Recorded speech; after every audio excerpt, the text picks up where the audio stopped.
По официальным данным, в Нью-Йорке проживает около 8 миллионов, по-моему, 400 тысяч. Но по неофициальным данным, примерно около 15 миллионов находится в Нью-Йорке. Это примерно, как, скажем, почти весь Казахстан. У нас население 17. Касательно языка, конечно, такой вопрос интересный. В Нью-Йорке-то официальных-то языков очень много. Ну, наиболее часто используемые, даже вот в компаниях, когда ты работаешь где-то, в основном используется испанский, второй китайский, два диалекта, кантонис и мандарин, и четвертый идет русский. И зачастую, когда видишь даже какую-то вакансию, человеку, точнее компании, фирме, всегда нужен сотрудник, который знает по меньшей мере 2 языка. Как бы считается как это небольшой привилегией тем, кто знает русский, тем, кто знает испанский. Нью-Йорк – это один из единственных городов, где человек, не имея никакого иммиграционного статуса, может иметь медицинскую страховку. Особенно это касается женщин. Если женщина беременна, у нее нет Social Security, такой документ, один важный документ для меня. Для Нью-Йорка это не важно, потому что они предоставляют медицинскую страховку. Есть ситуации, в которой ребенок родился до 18 лет, обеспечен медицинской. Это большую роль играет на жизнь человека, который только приехал. Уже проблемы меньше думать. А за счет чего? Это за счет тех же самых иммигрантов, которые приехали одно поколение раньше, которые уже не иммигранты называют, а называются налогоплательщики. Это мы как сюда приезжаем, мы уже начинаем опять заново все, получается, строить нашу жизнь. Мы, вот как, например, когда мы рождаемся, мы учимся разговаривать, мы учимся всему. Нью-Йорк, он многоликий. Нью-Йорк – это Манхэттен, это Бруклин, это Бронкс. И когда едешь в Нью-Йорк, ты думаешь, что ты приедешь в Манхэттен обязательно. Представляешь небоскребы, как в кино, а приземляешься ты в Бруклине, едешь и видишь вдалеке небоскребы, но все же ты же в Бруклине. И Бруклин, он чуть другой, такой обычный. Не такой гламурный, как мы его представляем. И Нью-Йорк, он такой же. Он не такой гламурный, как мы его представляем, когда мы едем сюда. Но он очень интересный, но он холодный. В нем не хватает солнца. Здесь все время в тени. И зимой холодно, летом жарко, но все равно все время в тени. И очень влажно. Но он очень интересный город в плане того, что здесь можно найти все, что ты хочешь. Еду, культуру. Можно поехать в Квинс и попробовать совсем другое. И можно поехать в Бруклин, можно на Манхэттене найти что-то интернациональное. И когда американцы говорят про Нью-Йорк, Нью-Йорк это не Америка. Нью-Йорк это какая-то своя вселенная, своя планета отдельная. И когда я приехала в Нью-Йорк, для меня это было именно познание чего-то другого. Такого смешивания разных стилей в одном городе. И это интересный опыт жизни в Нью-Йорке. Здесь сказочно хорошо и сказочно тяжело. И, адаптироваться здесь несложно. Найти себя тоже, в принципе, можно. Но как город он очень интересный, многоликий. Можно жить здесь 6 лет, 7 лет и все равно не знать каких-то его уголков. И все время открывать для себя по-новому Нью-Йорк. И Нью-Йорк имеет в себе такую особенность, что люди здесь живут в обществе, но живут по отдельности в то же время. И очень быстро ходят, мало разговаривают друг с другом. Но здесь можно именно сконцентрироваться на себе, не думая ни о чем, ни о ком, ни о чужих мнениях. И можно именно найти, каждый может найти то, что ищет в Нью-Йорке. Приехав в Нью-Йорк, я был удивлен, увидев столько много людей со стран СНГ. В основном, если поехать в Квинс, что там очень много людей из Самарканда, с Бухары. И когда я туда приехал первый раз, я был удивлен, я ощутил себя, как будто я в Узбекистане, в своей родине. Любая еда, рестораны, лепешки, самса, все это было как родное чувствовалось. Я почувствовал себя как дома. Я начал смотреть другие районы, и когда я приехал в Бруклин, я убедился, что здесь очень много русскоязычных живут в Бруклине. Тогда я начал интересоваться, как они сюда приезжают, и когда я начал спрашивать, общаться с людьми, я выяснил, что большинство из них получают грин-карту и приезжают сюда по грин-карте. Большинство из них приехало сюда 7-8 лет назад, потому что многие из них это бухарские или евреи, и по этой причине они брали убежище или салами сюда приезжали. Тут люди все-таки разные, и ты должен подход ко всем подбирать, когда что-то говоришь, так как все, как я говорила раньше, тут все люди со всего мира, да, получается, и все стараются показать себя хорошей стороны, так как не знают, как этот человек отреагирует, да, например. Если что-то сделаешь, а для них это очень плохо, да, получается. Очень грязно в Нью-Йорке.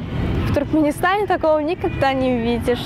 Много людей, кто, получается, лежат на улице, ничего не делают. Это тоже у нас нету. Я никогда не видела то, что человек просто так лежит или сидит, просит деньги. Еще что я заметила в Нью-Йорке, это два типажа людей, которые рассчитывают на государственную оплату, да, что все государство поможет, да. А второе, это которые работают, не покладая рук, чтобы выжить здесь. Тут в Нью-Йорке даже что хорошо, по сравнению с другими штатами, вот, где вот такого этого нету, как это называется, по-английски слово diversity. А вот есть штаты в Америке, где только не такая расширенность, знаешь, только одного типа людей. И люди не знают, как себя вести. А здесь, наоборот, из-за того, что многонациональный город, иногда местные видят, что тебе тяжело, они могут помочь. А язык не знает ничего, могут за руки взять, показать. Или вот у нас менталитет какой в Центральной Азии. Иногда боишься к ментам подойти, полицейский что-то спросить. Здесь наоборот. Просто так менты не придираются, документы есть, нету, такого нету. Можешь в любое время подойти, даже если язык не знаешь, они всегда могут помочь. Если не знают, найдут человека, который... Потому что всегда тут можно найти, кто твой язык знает. Помню то время, когда я вылетал из Казахстана, у меня у самого была такая небольшая уверенность в том, что я, в принципе, со знанием языка. Закончил я переводческое дело. У меня был неплохой английский. И я всегда считал, что с таким английским я найду достаточно интересную и коммуникабельную и хорошо оплачиваемую работу, даже на первое время. Плюс к тому, в то время я считал, что я, в принципе, знаю достаточно немало по поводу Америки, по поводу того, как здесь работает, все, как устроена система и так далее. Но на самом деле все получилось наоборот. Приехала сюда, и первые виды работы у меня были далеко не самые крутые. Работал практически везде, на разных позициях. Первое время у меня было очень тяжело. Первый, особенно год, даже, можно сказать, полтора. Я особо никого здесь не знал из нашей коммунити, из нашей коммуны, людей из Казахстана, с других стран, с России. Я практически вообще не знал никого. Многие люди со стран СНГ делают большую ошибку, что и я сделал, когда первый раз сюда прилетел. Я пытался держаться в кругу людей, которых я знаю близко ко мне, то есть со стран СНГ. Но я заметил, что в первый год, когда я изучал английский, что я не так сильно продвинулся. И, например, мои однокурсники, которые приехали с Китая, они говорили лучше, чем я на английском языке. И тогда я поставил себе цель, я сказал, что я буду общаться с американцами или с людьми, которые общаются на английском языке. И я оторвался от от людей, которые разговаривают на русском языке, то есть русскоязычные. И через пару лет буквально я заметил, как-то сидел и задумался о жизни, и увидел, что у меня как бы не осталось друзей с СНГ. Я стал мало с ними очень общаться. И в основном мои друзья были американцы или люди, которые говорили по-английски. Не только американцы, люди с Италии, у меня друзья с Испании, с Мексики. Вот. И тогда я заметил, начал обращать внимание на русскоязычных людей, то есть со стран СНГ. И я заметил, что они не продвигаются вперед. Они, как они приехали с Советского Союза, с таким менталитетом они здесь остались. И у них нет желания никакого учиться, учить английский язык, так как им здесь не приходится этого. Я понимаю, это сложно, это требует много энергии, много времени, чтобы изучать английский. Но они этого не хотят. Я платил за курсы 3000 за 3 месяца, 1000 в месяц, чтобы изучать английский язык. Потому что я не знал, что в Нью-Йорке стоит $500 в месяц изучать английский. Я был поражен, что и люди при этом, то, что стоит $500, они не хотят изучать английского языка. Вот. И самая большая ошибка, что они делают, это они не продвигаются, они остаются здесь, они говорят на русском. Я знаю людей, которые здесь по 5 лет, и они до сих пор не говорят по-английски. Они как-то могут выживать здесь, не говоря на этом языке. Первое время я не хотела здесь жить, мне ничего не нравилось, я хотела уехать назад. Это продолжалось в течение года. И потом я вернулась в Кыргызстан на каникулы, посмотрела и поняла, что я там тоже не могу уже жить. Когда переезжаешь в другую страну, наверное, именно меняется взгляд, какие-то... Что-то ты впитываешь в себя, что ты уже не принадлежишь к той стране, к тому городу, из которого ты приехала, и уже назад выхода нету, как только остаться здесь и найти себя именно здесь. И после года в Нью-Йорке и поездки домой я это поняла, я приехала с такой настойчивым желанием выучить английский только через год. И я начала именно со школы, языковой школы, потом университет, и до сих пор учусь.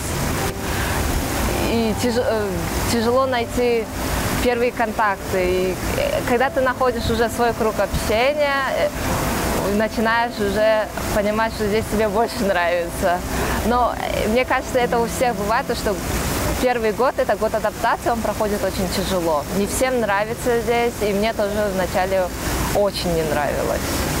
Я хотела вернуться, я не хотела ничего принимать здесь, ничего делать. И потом, когда я поехала назад и посмотрела со стороны на жизнь в Америке, и потом посмотрела со стороны на жизнь в Кыргызстане, я поняла, что назад уже возвращаться не хотелось. Когда мы приехали сюда, мы думали, впечатления были не те, которые реальность. Потому что что-то одно ожидаешь, а другое получается. Как у всех такой миф был. Приходишь, что значит все деревья в деньгах, растут деньги, дороги покрыты золотом. Реальность такая, что тут каждый иммигрант, кто приезжает, вот мы как иммигранты приехали, то мы начинали с нуля. Вся жизнь с нуля. Это ознакомление с городом, это основаться, элементарные вещи, как комнату снимать, в магазин пойти. Ничего не знаешь, языка тоже не знаешь. Вот такие элементарные вещи. Потом культура другая. И, естественно, город сравнить, например, я из Душанбе, Таджикистан. Маленький город. Вся республика 8 миллионов населения. Тут только Нью-Йорк город 10 миллионов населения. Ты представляешь, это так легко, вот как в фильмах получается. Ты пришел, и все готовое. Пришел, у тебя сразу удачи. Нет, такого нету. Ты должен перебарывать себя, чтобы что-то сделать. Может даже работать на таких работах, которые ты никогда себя не представлял раньше в своей стране. Я вырос на американских фильмах, я слушал американскую музыку, и у меня появилось впечатление, что в Америке легко заработать большие деньги. И с самого детства я хотел сюда попасть, жить американской мечтой, как они называют. То есть иметь машину, дом, семью, детей, и не думать ни о каких проблемах, у них было никаких недостатков. Но когда я приехал сюда, все было совсем по-другому, не как я ожидал. Первая моя работа здесь, в Америке, была на стройке. Хотя я приехал сюда с образованием, я закончил колледж в Узбекистане, учился в университете, переехал сюда, учил английский язык. Но я понял, что не все так красиво, как описывают в кино это. Если здесь также не повезет или не встретить нужных людей, то добиться чего-то тоже тяжело. Но, конечно же, возможно самому добиться, если тяжело работать. И после моей первой работы я понял, что мне придется тяжело работать, учиться, чтобы достичь своих целей. Все, наверное, думают, что, приехав в США, можно обрести такую долгожданную американскую мечту. Даже несмотря на то, что многие уже побывали здесь несколько раз по программу Work and Travel или что-то слышали от своих друзей или знакомых, собираются в Америку в первый раз в жизни, и у каждого наверняка есть такая маленькая мечта, они ее лелеют, что если я приеду в Америку, я заработаю много денег, деньги здесь легко достаются.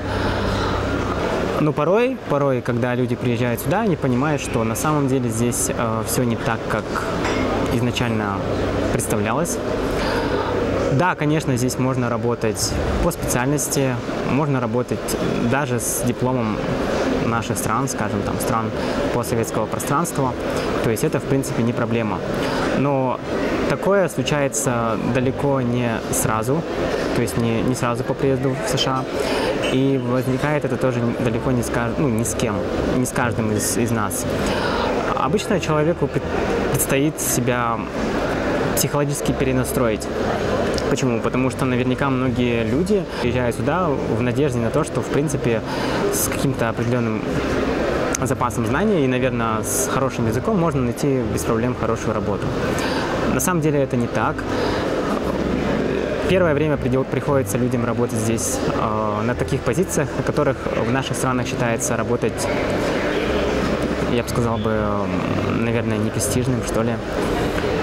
Здесь люди первое время вынуждены идти на работу такие, как, скажем, официанты, кассиры, продавцы, порой даже иногда уборщики. Вот. И поэтому для многих людей очень тяжело психологически себя сломать. Как бы все это понимают, все это знают. Ну, для некоторых это кажется, наверное, в принципе, что там, пойду помою там полы там, или поработаю официантом пару месяцев, ничего со мной не будет. На самом деле, когда ты этим занимаешься, это гораздо тяжелее, чем просто сказать. На самом деле, очень тяжело себя перенастроить в правильном направлении. И поэтому для тех, кто приезжает сюда впервые, можно просто пожелать удачи, что будьте готовы к различным трудностям, к различным переездам, к различным сменам работы. Я прилетел в Америку 5 лет назад. Приехал по причине того, что я слышал очень много хорошего об Америке, что здесь очень много возможностей, люди зарабатывают большие деньги, делают ту же самую работу, что делают в Центральной Азии. И я подумал, почему бы мне не приехать и не попробовать себя в Америке. Вот, и приехав 5 лет сюда назад, как студент, я побывал в нескольких штатах, в разных городах Америки. Я побывал в Бостоне, поучился в штате Вашингтон, в Сиэтле, во Флориде, в Нью-Йорке, в Северной Каролине. Что самое интересное, когда я жил в Вашингтоне, в Сиэтле, я заметил, что люди там очень интеллигентные, образованные. Все ходят аккуратно, в костюмах, рубашках, общаются очень интеллигентно, очень добрые, улыбчивые. В Северной Каролине более как деревни. Там люди не так уж заинтересованы в одежде, они не так сильно образованы. Они в основном изучают сельскохозяйственные отрасль, очень много животноводства. С другой стороны, в Нью-Йорке люди очень грубые, но они ориентированы на свои цели. Им ничто не важно, им главное сделать свою работу. Нету человечности, но с другой стороны это хорошо, потому что они добиваются всей цели. И я задумался, почему так люди себя ведут в Нью-Йорке. И я понял, что в Нью-Йорке нужно очень много работать, нужно здесь постоянно трафик, здесь холодно, люди стрессуют, очень много бездомных здесь. И поэтому, чтобы чего-то добиться, люди становятся здесь более жестокими, мне кажется. И поэтому они не думают ни о ком, кроме себя. Люди, которые уже закончили учебу в своих странах и уже работали по своей сфере, приезжают сюда, и у них уже трудности могут появиться, так как их дипломы не котируются здесь. Либо надо пойти опять отучиться по своей специальности, либо же стажироваться в компании, которую они хотят. Но это будет немножко трудновато туда пройти, так как нужно будет документы. Все возможности есть здесь. Вот чем Америка прекрасна, тем, что возможности они все есть.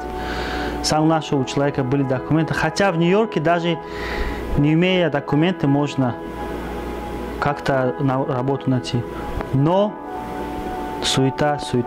Надо не лениться, надо вставать рано, поздно вечер, работать. Потому что мы все, как иммигранты, начинаем с нуля. А это влияет, очень большое влияние имеет. Например, сравнить жизнь с теми, которые здесь родились. Хотя их предки тоже были иммигрантами, но уже 3-е, 4-е, 5-е поколение, уже у них ритм другой, уже понятки другие, уже они закон знают, порядок знают, язык знают. Это первое, что помогает всем. Америка – страна иммигрантов. Америка была основана иммигрантами. Вот я иммигрант, первое поколение. Я думаю, 3-4 поколения пройдет, если правильно воспитать своих наших детей, это семья, дети, правнуки, вот так, то их отношение будет положительно к новым иммигрантам. Не хочу сказать, что все американцы плохо относятся, но это все опять зависит от того, где люди живут. Например, Нью-Йорк, опять, это конгломерат, это масса разных людей. Это влияет на отношения местных, будучи это 3-е, 5-е поколение и новые приезжие. Все тут строилось иммигрантами.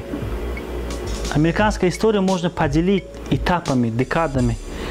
Например, начиная период гражданской войны, это 1860-е годы и до 1900-х. Это была эра ирландцы, шотландцы, немцы. Начиная от 1900 до 1930-х, это итальянцы, это евреи с Восточной Европы. Вот это все влияет на, по крайней мере, на нью-йоркскую культуру, на отношение нью-йоркцев к иммигрантам. А почему Нью-Йорк? Потому что Нью-Йорк одна из главных точек, куда иммигранты приходили. Ну, элементарно статус свободы здесь стоит. Она находится на острове, где иммигрантов принимали. Ну, то есть они два маленьких островка, да, Эллис-Айленд. Это одно из первых мест, куда иммигранты, это их как бы двери в Америку через Нью-Йорк. Есть другие порта, Бостон, там другие порта тоже есть, но Нью-Йорк это как бы одна из главных, одна из первых, одна из массовых. Поэтому жизнь в Нью-Йорке всегда отличается. Здесь, в Нью-Йорке, лучше не доверять людям русскоязычным. Ну, вообще имеется в виду никому. Рассчитывать только на себя и на своих очень близких людей. Я помню, когда я жила в одной комнате, я рентовала у одной женщины русскоязычной. И все нормально у нас было, получается. И один день она приходит и просто говорит: завтра выезжай. Я не знаю, это было перед Новым годом, и как я найду квартиру, я не понимала. И она начала на меня просто так орать. И я говорю: почему? У меня есть депозит еще, я могу спокойно жить тут, да? А она мне начала говорит типа, то, что я хочу тут сама жить, то все, я хочу своего мужа. Я говорю, у вас мужа нету. Какой муж? Она говорит, ну появился, вот. И она, получается, прям меня выгнала с другой день. И, слава богу, моя подруга очень хорошая, она мне помогла, я у нее осталась, наверное, на месяц. Было очень трудно найти квартиру, особенно зимой. Я была готова на любую цену, так как куда мне деваться-то, где мне жить? Афроамериканцы, которые живут здесь, в Америке, у них никаких комплексов нету вообще. Они не думают, что о них скажут люди. Они очень свободные люди. И когда я общался с американцами на эту тему, они сказали, что у них это либо в культуре, но они вот рождены свободными. А у других людей так не получается. У них есть все-таки вот с Центральной Азии люди, они думают, что о них скажут другие люди, что о них подумают, если они так сделают. Но прежде чем что-то сказать, они об этом думают, как это красиво сказать, чтобы не обидеть человека. А здесь, в Америке, люди об этом не думают. Они считают, что какие они есть, такие они есть. И они не думают о других людях, обидят ли они их или нет. И они делают, что они хотят. И в этом смысле, мне кажется, что вот эта свобода, она и предоставляет вот прогресс. Происходит именно поэтому, что люди свободны, они могут свободно делать то, что они хотят, то, что у них на душе лежит, они это могут спокойно делать. Другое, что я убедился, что это гордая страна, что американцы, они очень горды, что они действительно родились здесь. Это то, что когда я работал в Student Government, в колледже, на День независимости, то есть на День Победы, мы должны были поднять флаг. И во время поднятия флага флаг случайно упал на землю. И тогда я понял, что если флаг упал на землю, то его уже нельзя обратно вешать. Его отвозят в специальное место, где его сжигают, и отправляется новый флаг. То есть флаг, который коснулся земли, его уже нельзя использовать второй раз. Кыргызы в Америке живут, наверное, в 3-4 городах в основном. Это Нью-Йорк, Чикаго, Филадельфия и Техас, в Хьюстоне. И, наверное, самое большое количество кыргызов живет в Чикаго, потом на втором месте Нью-Йорк и, наверное, Филадельфия и Хьюстон следующим идут. И кыргызы живут компактно, как и все, тянешься друг к другу. И в Чикаго, я не знаю, как этот район называется, но в Нью-Йорке есть район, называется Кингс Хайвей в Бруклине. И там, потому что там живет очень большое число кыргызов, его в шутку называем между собой Кыргыз Хайвей. У нас есть, как и везде, мы любим вместе общаться, куда-то съездить, сходить. И именно есть ребята-активисты, которые это организовывают.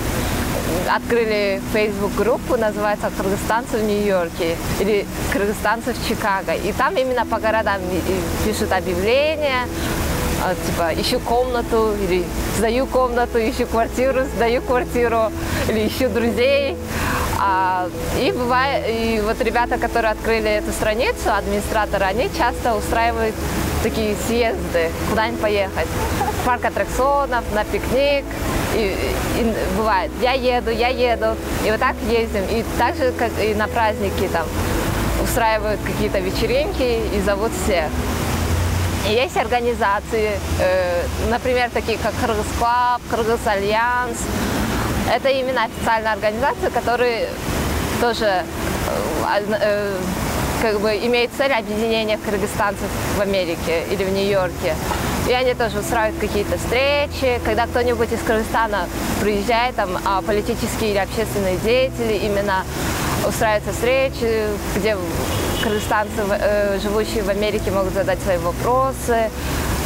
И также посольство Кыргызстана в Америке, в Вашингтоне, иногда делает такие встречи тоже, когда приезжают государственные деятели, мы любим встречаться, поехать, задать вопросы, которые нас волнуют, которые нас интересуют. Ну и как все люди в эмиграции, мы любим держаться вместе. И такая тенденция, наверное, что молодежь – это отдельный круг такой, и взрослое поколение чуть отдельно. Но когда надо, мы как бы объединяем все два поколения, а когда это особо не надо, мы можем отдельно друг от друга существовать. Один из первых иммигрантов из Таджикистана в Америке это были бухарские евреи. Это выходцы из бывшего Союза, это Узбекистан, Таджикистан. Они приехали здесь намного раньше, может быть, на 10 лет раньше, как, например, современные таджикистанцы, в основном коренные таджики, да. Первые таджики были это студенты. В 91 или 92 году разгар войны в Таджикистане, гражданской войны, у нас один университет основал программу здесь, в штате Небраска, 2 города, Линкольн и Омаха. И эти 2 города, это были первые как бы города, куда таджики ездили и заселяли, ну, учиться, а потом уже жить. Когда мы в 97 году приехали с семьей, в Нью-Йорке мало было таджиков. Люди, которые разговаривают на таджикском, это были наши родственники очень много. Это уже вторая община или первая община, бухарские евреи. А вот таджики, как бы их было меньше. Потому что первые, скажем, волна таджиков были в Небраске. За последние 10 лет я уже вижу, как это меняется. Уже в Небраске меньше, в Нью-Йорке или East Coast говорят, да, восточная сторона Америки. Это Нью-Йорк, Мэриленд, Вашингтон, Вирджиния. Сейчас тут таджиков больше, потому что в основном это второй поток студентов уже здесь. Точных цифр нету, но если так гадать, посмотреть по количеству Facebook организаций, ну как минимум 5000 есть. Это как минимум. Наверное, самая большая комьюнити из выходцев Средней Азии, это, наверное, узбеки. Жителей Узбекистана здесь очень много. Именно в Нью-Йорке большая часть в Бруклине живет. И есть тоже кое-какое количество в Квинсе. Второе после узбеков, на мой взгляд, скорее будут кыргызстанцы. Жители Кыргызстана тоже здесь имеют большую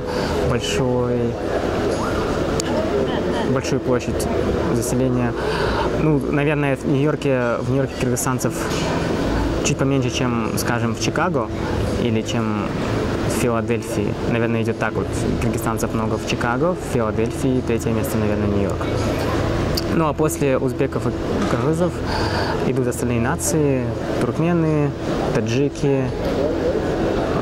Казахстанцы тоже здесь достаточно во многих местах, но не так много, как других. Допустим, если взять Казахстан, то я бы, наверное, отметил первое место – это Хьюстон. Там наибольшее количество наших. Там даже есть школы, целые районы поселения, где живут наши казахстанцы. Второе место, наверное, Нью-Йорк. Ну, а третье, наверное, Чикаго и Лос-Анджелес я бы назвал бы. В Майами тоже наших много. Наверное, для меня самым необычным, неожиданным явлением именно в жизни диаспоры в Америке было, когда происходят какие-то не очень приятные ситуации, какие-то грустные, трагические ситуации, то в этот момент ты понимаешь, что здесь есть поддержка именно соотечественников, земляков, когда кто-то попадает в аварию, кто-то попадает в больницу, не дай бог умирает, мы можем кинуть ссылку, кинуть пост в интернет, да, и сказать, вот у кого-то несчастье, давайте поможем. И тут огромное количество людей собирается, помогает. И это грустно, конечно, что происходят такие ситуации, но это приятно понимать, что если вдруг что-то случится с тобой, тебя не бросят. И это очень важно, мне кажется, когда ты живешь вдалеке от родины, понимать, что тебя не бросят. И такие ситуации показывают сплоченность кыргызстанцев в Нью-Йорке. Также кыргызстанцы в Нью-Йорке стараются помогать именно кыргызстанцам в Кыргызстане. Мы можем устраивать какие-то благотворительные сборы. И очень часто видим, что кыргызстанцы собирают какие-то средства, какие-то помощь. Или могут даже написать что-нибудь им. И это в этот момент вот именно видится, сколько кыргызстанцев в Америке. Наверное, нас здесь больше, чем 2000 человек. В Нью-Йорке, наверное, где-то около 1000, Чикаго я не знаю, но у нас очень много сейчас. И настолько много, что мы можем ощутить это. Мы можем идти по городу далеко от Кыргыз-Хайвей и увидеть кого-то именно из Кыргызстана и узнать. И это сравнительно с тем временем, когда я приехала, когда можно было почти неделю жить в Нью-Йорке и ни одного кыргыза не встретить. Сейчас это сравнительно заметно, что здесь нас больше стало, потому что можно каждый день в самых неожиданных местах увидеть кыргызстанцев. Помимо того, что мы иногда собираемся с таджикской общиной, справляем Навруз, у нас еще есть возможность участвовать в персидском параде. Например, уже последние 12 лет выходцы из Ирана, те, которые до революции сюда приехали, они уже 12 лет ведут такой нерелигиозный, не политический парад. Чисто персидская культура, история, традиции. И вот за последние 2-3 года мы тоже принимаем участие, как выходцы не только из Таджикистана, но и из Центральной Азии. Очень много ребят из Узбекистана, Азербайджан, туркмены, пару ребят из киргизы, казахи. Кто узнал? Студенты в основном. Все мы хотим принимать участие. Пожалуйста. Все приходят в своих традиционных. Парад что состоит? Просто пройтись по 10 улиц вот так и показать свою культуру, что-то свое родное для местных американцев. Ну, иногда еще бывает, собираемся, вот дома я могу друзей собрать, опять ребята из Таджикистана. Иногда плов делаем, иногда шашлычок. Если есть возможность куда-то поехать, ездим. Правда, сейчас еще меньше и меньше, потому что работы еще больше и больше становится. Времени мало уделять друг другу. Но стараемся вот так поддерживаться.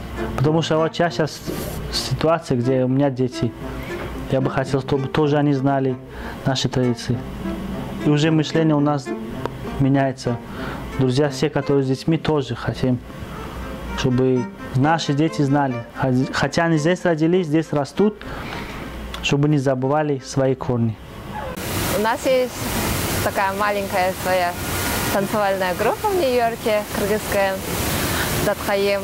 И там танцует в настоящее время 7 человек.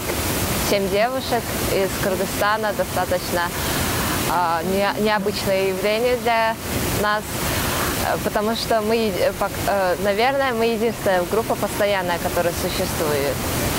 Мы собрались 2,5 года назад. У нас было мероприятие поднятия флага Кыргызстана в честь Науруза на Уолл-стрит. И обычно на такие мероприятия, на все концерты, какие-то культурные мероприятия приглашались профессиональные танцоры из Кыргызстана.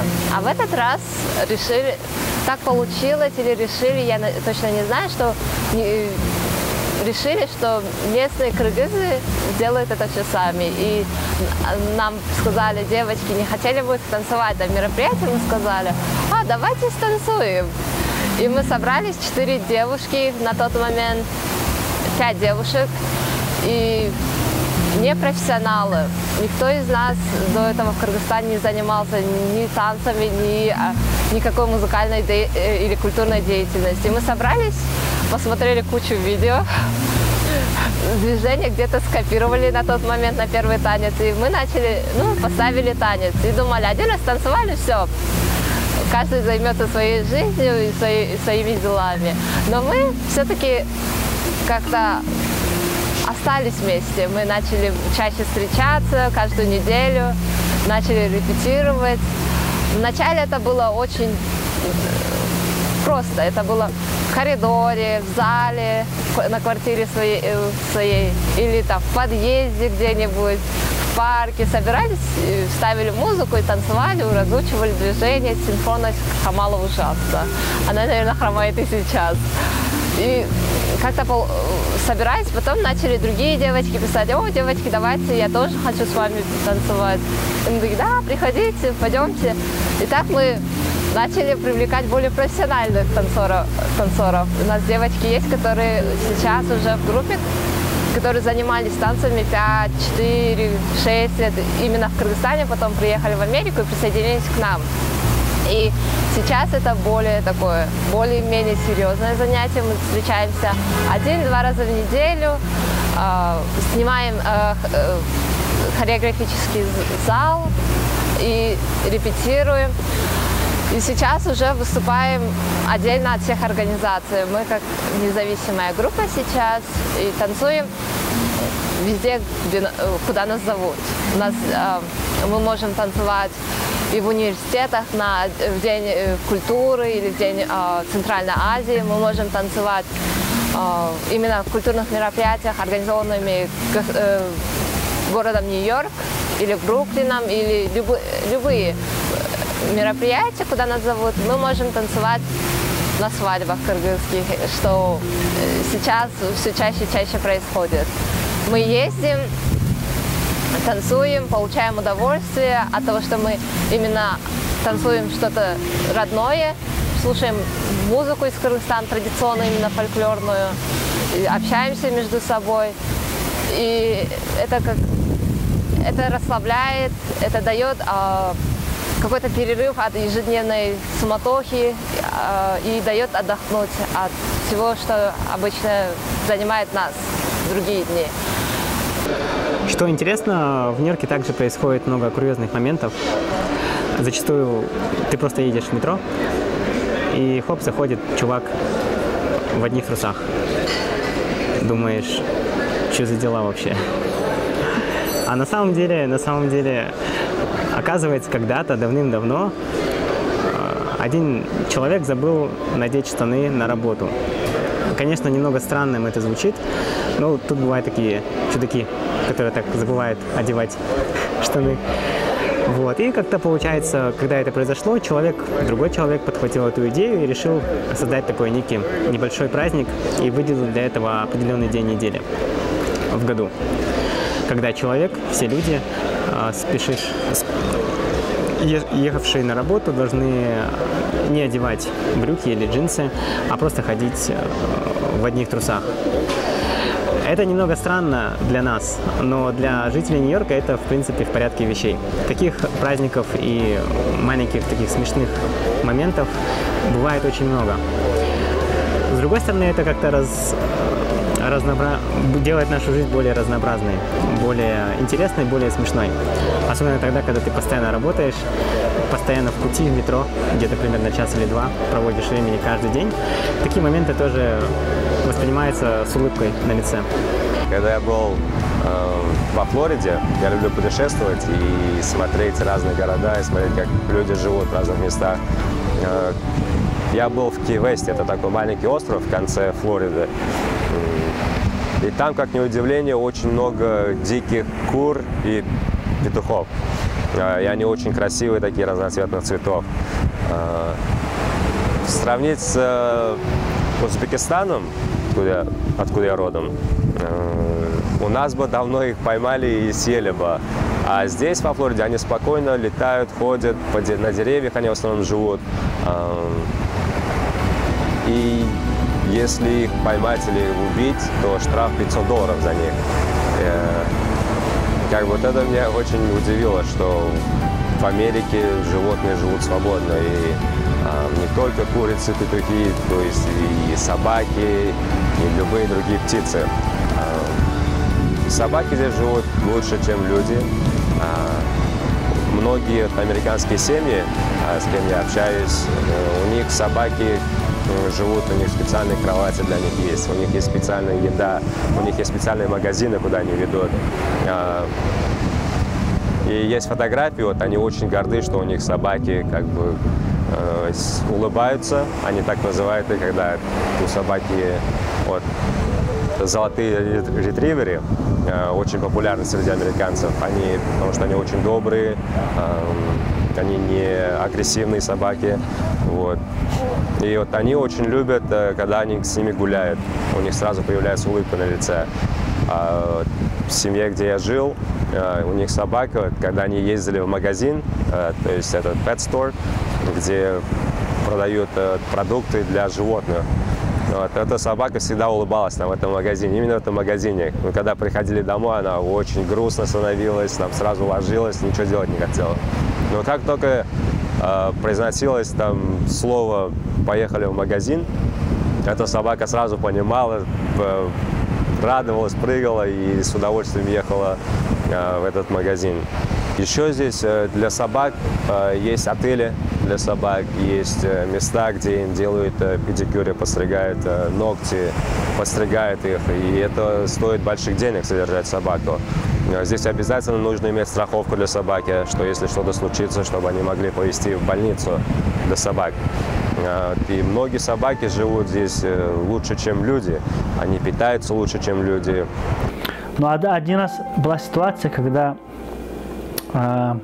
за последние 5-6 лет такой основался. Это импровизационный театр. Это группа людей, скопление, они в городе идут и делают массовый какой-то акт такой. Они не только иммигрантов шокируют, они и местных шокируют, потому что то, что они делают, иногда даже местные не в недоумении. И мы об этом знаем, потому что сейчас это везде снимается. YouTube. У них цель так. Сделать какой-то акт и вот это снять. Например, была ситуация, когда Grand Central, это где все центральные станции поездов, да, между штатами. Станция очень большая, красивая. И там есть зал, открытый зал, большой зал, высокий потолок.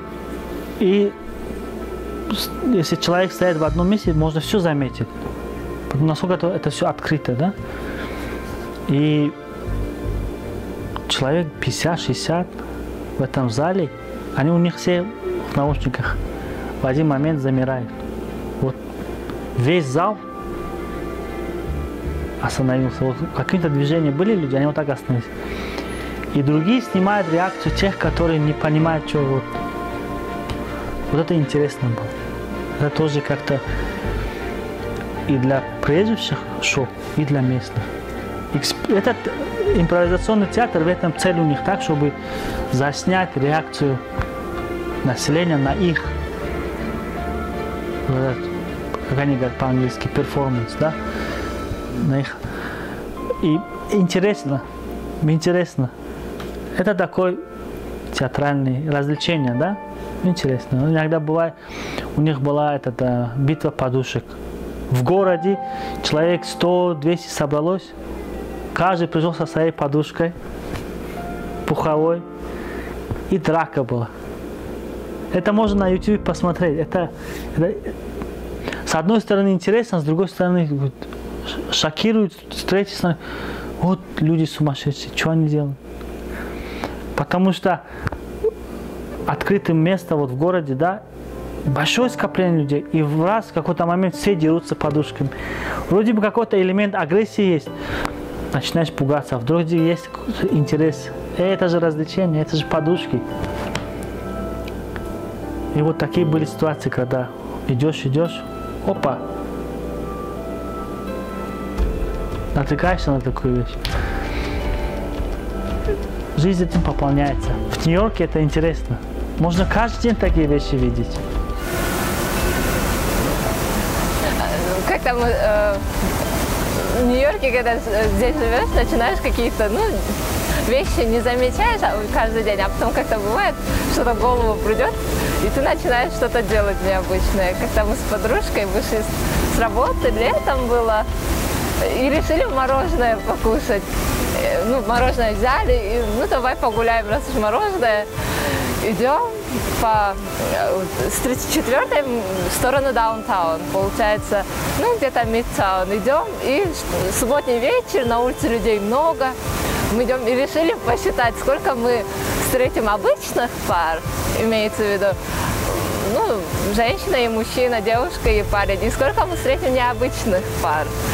И мы начали считать, идем, и мы шли минут 20-30, и мы встретили 2 раза больше необычных пар, чем мы встретили обычных пар. И мы друг на друга смотрим, такие, да, Нью-Йорк, оказывается, может быть другим. Вот большое отличие – это как они смотрят за собаками. Я иногда даже думаю, они больше любят собак, чем своих детей. Они потому что за ними так смотрят, так много времени им уделяют, с ними гуляют, их так кормят, в салон отводят. Собаки тут тоже вообще другие, чем у нас в Туркменистане. Они как люди, знаете, они, получается, ходят, тебя не трогают. Я поначалу думала, почему они за велосипедом не гоняются, как у нас, получается, делают. Они просто ходят, удовольствие получают от прогулки. Как настоящий живой человек, как будто. Будучи студентом, я еще больше не понимал. Когда люди идут на работу в 7-8 утра, в руках чашка кофе, в правой руке кофе, в левой руке булочка, или там сэндвич, или как там бургер. Но вот эта традиция завтракать на ногах, идти на работу и кушать. И меня всегда удивляло это, почему они не могут дома сесть нормально, позавтракать, как у нас принято, чай заварить. Вот этот еще заваривать чай тоже, вот это, у них то в пакетиках, вот этот пакетиках чай делать, дико было для меня. Как это? Это разве чай? Чай должен быть вот так, свежие листья, чтобы заваривать. Мы еще как у нас принято? 2 раза раз, заварил, посидел, опять. Спокойный ритм жизни, да? В Центральной Азии привыкли же. Чайхана, это значит не торопиться. Или даже там, в Таджикистане, если в школу идешь на работу, всегда как-то находили время завтракать, сидеть, попил чай, покушал булочку, хлеб с маслом. А тут нет. Быстро-быстро надо успеть, на трамвай успеть, чтобы не опоздать. И все это время руки заняты кофе и булочка, кофе и булочка. И вот это, был сильный шок. Как это? А потом еще были ситуации, когда люди работают в офисах, да, но постоянно 9-10 часов в туфлях это неудобно. Поэтому они ходили в кроссовках. Но костюм, галстук, брюки культурно, зато в спортивных кроссовках. Как можно одевать белые или красные, черные спортивные кроссовки в костюм брюк? Как это? У нас менталитет в голове не связывался. Потом понимаешь со временем, что, во-первых, люди, чтобы для удобства в офис шли, там уже меняли. Потому что целый день на ногах это тоже неудобно. Потом догонять автобус в кроссовках лучше, удобнее, чем в красивых лакированных туфлях. В Америке говорят, если ты смог выжить в Нью-Йорке, ты сможешь выжить в любом месте, неважно, где бы ты ни находился. Поэтому я приехал сюда. И приехав сюда, я убедился, что здесь очень много возможностей, которые можно сделать. Самое главное – это сильно работать, упорство, амбиции и добиваться чего-то. И тогда здесь можно всего добиться.